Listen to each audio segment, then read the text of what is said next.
की रणभूमि में जब अर्जुन ने अपनों को अपने सामने खड़ा देखा तो उसका मन विचलित हो गया। धनुष गिर गया, शरीर कांप उठा और शब्द निकले, हे माधव, मैं इस युद्ध को नहीं लड़ सकता। इन अपने ही सगे संबंधियों को मारना ये पाप होगा। मेरे लिए भिक्षा मांगना भी इससे बेहतर है। कृष्ण अर्जुन की ओर शांत मुस्कान से देखते हैं। तब श्री कृष्ण ने अर्जुन को दिया वो दिव्य उपदेश जो आज भगवत गीता के नाम से जाना जाता है, और शुरू हुआ सांख्य योग का जान की आवाज गंभीर और शांत स्वर। हे पार्थ, जिस पर मृत्यु निश्चित है उसका शोक मत कर। आत्मा न मरती है न जन्म लेती है, ये नित्य है, अविनाशी है, अजर है। वह ठीक था, जो हो रहा है वह भी ठीक है, और जो होगा वह भी ठीक ही होगा। वीडियो में श्री कृष्ण का तेजस्वी रूप दिखाएं। कर्म करते जाओ, फल की चिंता मत करो, क्योंकि फल पर तुम्हारा अधिकार नहीं। युद्ध तुम्हारा धर्म है और धर्म से भागना अधर्म। कृष्ण ने अर्जुन को ज्ञान, भक्ति और कर्म का अद्भुत संगम समझाया और अंत में कहा, इस शरीर को नाशवान समझो, आत्मा को जानो। उठो अर्जुन, अपने कर्म पथ पर चलो। यह था अध्याय 2, सांख्य योग, आत्मा, कर्म और धर्म का उपदेश, जिसने अर्जुन को युद्ध के लिए प्रेरित किया और संपूर्ण मानवता को जीवन जीने की राह दिखाई। गंभीर और दिव्य वाणी। श्री कृष्ण अर्जुन से कहते हैं, गंभीर, शांत, गमशीन। हे अर्जुन, ये शरीर नश्वर है, परंतु आत्मा कभी नहीं मरती। ये न जल सकती है, न काटी जा सकती है, न गीली होती है, और न ही सुखाई जा सकती है। कृष्ण आत्मा की अमरता का ज्ञान देते हैं और अर्जुन के भीतर जागृत करने लगते हैं युद्ध के लिए धर्म बुद्धि।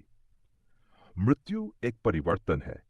जैसे मनुष्य पुराने वस्त्रों को त्याग कर नए वस्त्र धारण करता है, वैसे ही आत्मा भी एक शरीर छोड़कर दूसरा शरीर धारण करती है।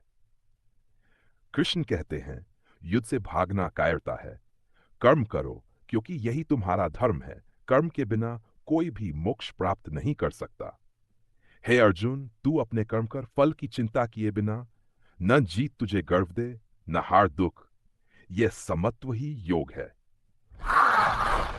यहां से श्री कृष्ण योग की महिमा बताते हैं। कर्म योग, जो संसार में रहते हुए भी इंसान को मोक्ष की ओर ले जाता है। हे अर्जुन, जो व्यक्ति अपने कर्तव्य को निस्वार्थ भाव से करता है वह सच्चा योगी है।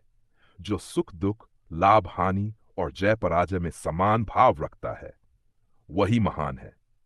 श्री कृष्ण अर्जुन को निर्भय बनाते हैं, उसे कर्मपथ पर अडिग करते हैं और कहते हैं, अब तू उठ अर्जुन, अपने शस्त्र उठा और अपने धर्म का पालन कर। यही तेरे जीवन का सत्य है। की वार्ता चलती है। नैरेटर शांत और गंभीर स्वर में। जब श्री कृष्ण ने आत्मा और धर्म का गूढ़ ज्ञान अर्जुन को दे दिया, तब अर्जुन ने एक और प्रश्न पूछा, हे केशव, जो व्यक्ति ज्ञान में स्थिर है, जिसकी बुद्धि अचल है, वह कैसे चलता है, कैसे बोलता है और कैसे व्यवहार करता है? यह प्रश्न था स्थिरप्तय पुरुष का लक्षण, और श्री कृष्ण ने दिया एक अमूल्य उत्तर। श्री कृष्ण शांत और दिव्य स्वर में, हे पार्थ, जो व्यक्ति इच्छाओं का त्याग कर देता है और केवल आत्मा में स्थित रहता है, न सुख में प्रसन्न होता है, न दुख में विचलित होता है, वही स्थिर बुद्धि वाला है। जैसे कछुआ अपने अंगों को समेट लेता है, वैसे ही ये पुरुष अपनी इंद्रियों को वश में कर लेता है, और ऐसा व्यक्ति ही योग में स्थिर हो सकता है।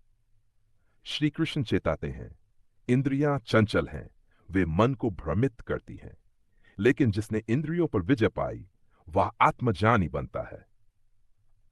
जो राग द्वेष से मुक्त है वह अंततः शांति प्राप्त करता है, और शांति से ही होती है परम ज्ञान की प्राप्ति।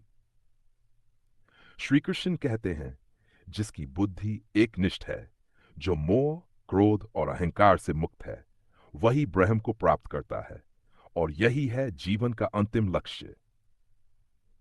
हे अर्जुन, ऐसा स्थिर प्रज्ञ योगी न जम से डरता है, न मृत्यु से।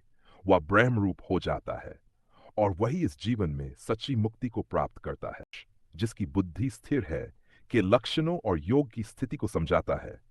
श्री कृष्ण अर्जुन को संपूर्ण आत्मज्ञान की ओर ले जा रहे हैं। महाभारत 4, स्थिर बुद्धि और ब्रह्मनिष्ठ स्थिति। बैकग्राउंड, धीमा वीणा संगीत, कृष्ण की वाणी में शांति और गंभीरता। गंभीर और भावनात्मक स्वर में श्री कृष्ण कहते हैं, हे अर्जुन, जिस मनुष्य की सभी इच्छाएं समाप्त हो गई है, जो केवल आत्मा में संतुष्ट रहता है, वही स्थिर बुद्धि कहलाता है। वह न किसी चीज को पाकर हर्षित होता है, न किसी के चले जाने पर शोक करता है। वह न लोभ करता है, न मोह। वह साक्षी भाव में स्थित रहता है। जिसकी इंद्रियां उसके वश में है, वही योग में स्थिर हो सकता है, क्योंकि अनकंट्रोल्ड इंद्रियां आत्मा को गिरा देती हैं। और अंत में श्री कृष्ण अर्जुन को उस परम अवस्था के दर्शन कराते हैं, जहां मनुष्य ब्रह्म की स्थिति में स्थित हो जाता है। हे पार्थ, मनुष्य सभी इच्छाओं का त्याग करके केवल ब्रह्म में स्थित रहता है, तब वह अमृत को प्राप्त करता है और इस जीवन में ही मोक्ष को प्राप्त करता है। यह था गीता का दूसरा अध्याय, सांख्य योग, जहां आत्मा का रहस्य, कर्म का विज्ञान और स्थिर बुद्धि योग का अमृत ज्ञान दिया गया। कर्म कर, फल की इच्छा मत कर, यही है गीता का सार। भूमि शांत। श्री कृष्ण का तेजस्वी रूप नांत और गूर्जन से कहते हैं। श्री कृष्ण ने गंभीर स्थिर स्वर में, जब मनुष्य विषयों की ओर से अपने मन को हटा लेता है, तब भी उनमें स्वाद बचा रहता है, लेकिन जब वह परम को देख लेता है, तब वह स्वाद भी नष्ट हो जाता है। कृष्ण समझाते हैं कि इंद्रियों का दमन ही काफी नहीं, मन को भी ब्रह्म में स्थिर करना होता है। मनुष्य का मन यदि इंद्रियों के पीछे जाता है, तो वह बुद्धि को नष्ट कर देता है, और बुद्धि के नष्ट होने पर विवेक जाता है। विवेक के बिना आत्मा का ज्ञान संभव नहीं। और फिर श्री कृष्ण देते हैं एक जीवन का अमर सूत्र। जो राग द्वेष से मुक्त है, जिसकी बुद्धि स्थिर है, वही सच्चा योगी है। ऐसा मनुष्य ना दुख में दुखी होता है, न सुख में उल्लसित, वही ब्रह्म को प्राप्त करता है। अर्जुन शांत स्वर में एक नई ऊर्जा के साथ, हे केशव, अब मेरे संदेह दूर हो गए हैं। आप जो कहें मैं वही करूंगा। और यहीं पर अध्याय 2 समाप्त होता है, जहां श्री कृष्ण ने अर्जुन को आत्मधर्म, कर्म और योग का दिव्य उपदेश दिया।